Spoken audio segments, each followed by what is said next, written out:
નમસ્કાર દર્શક મિત્રો, હું છું રૂપલ વણેચિયા. સંપૂર્ણ ન્યૂઝમાં આપનું સ્વાગત છે. બનાસકાંઠા જિલ્લાની અતિ સંવેદનશીલ અમીરગઢ ચેકપોસ્ટ પરથી વાહન ચેકિંગ દરમિયાન બાતમી હકીકતના આધારે રાજસ્થાન તરફથી આવતા ટ્રકમાંથી પોલીસે મોટી માત્રામાં દારૂ ઝડપી પાડ્યો છે. જેમાં બુટલેગર ઘાસચારાની આડમાં દારૂ ગુજરાતમાં ઘુસાડવાનો પ્રયત્ન કરતો હતો, પરંતુ પોલીસની બાદ નજરમાં ઝડપાઈ જતા પોલીસે 7,40,000નો દારૂ કબજે કરી આગળની તપાસ હાથ ધરી છે. બનાસકાંઠા જિલ્લા પોલીસ વડા અક્ષરાજ મકવાણાએ વિદેશી દારૂની હેરાફેરી રોકી વધુમાં વધુ કેસો કરવા સૂચના કરેલી છે. જે અન્વયે અમીરગઢ પોલીસ સ્ટાફના અમીરગઢ બોર્ડર ચેકપોસ્ટ ખાતે વાહન ચેકિંગ દરમિયાન બાતમી મળેલી કે રાજસ્થાન તરફથી એક ઘાસચારાની આડમાં ટ્રક ચાલક દારૂ ભરી ગુજરાતમાં ઘુસાડવાનો છે. જે આધારે પોલીસે રાજસ્થાન તરફથી આવતા તમામ વાહનોનો ઝીણવટભરી તપાસ કરેલી હતી.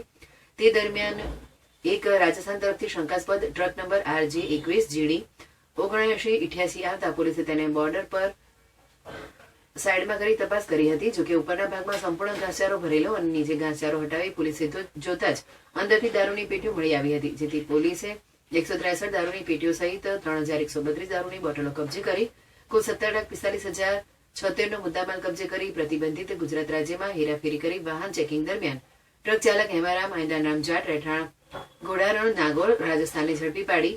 જે તેમજ સહ આરોપી રામકિશોર પપ્પુરામ પ્રજાપતિ રહેઠાણ મંગેરિયા જોધપુરવાળાને હાજર મળી ન આવતા પોલીસે તેઓની વિરુદ્ધમાં ગુજરાત નશાબંધી અધિનિયમ 1949 તેમજ ગુજરાત નશાબંધી સુધારા અધિનિયમ 2016ની કલમ મુજબ અમીરગઢ પોલીસ સ્ટેશન ખાતે કાયદેસરની કાર્યવાહી કરવામાં આવી છે.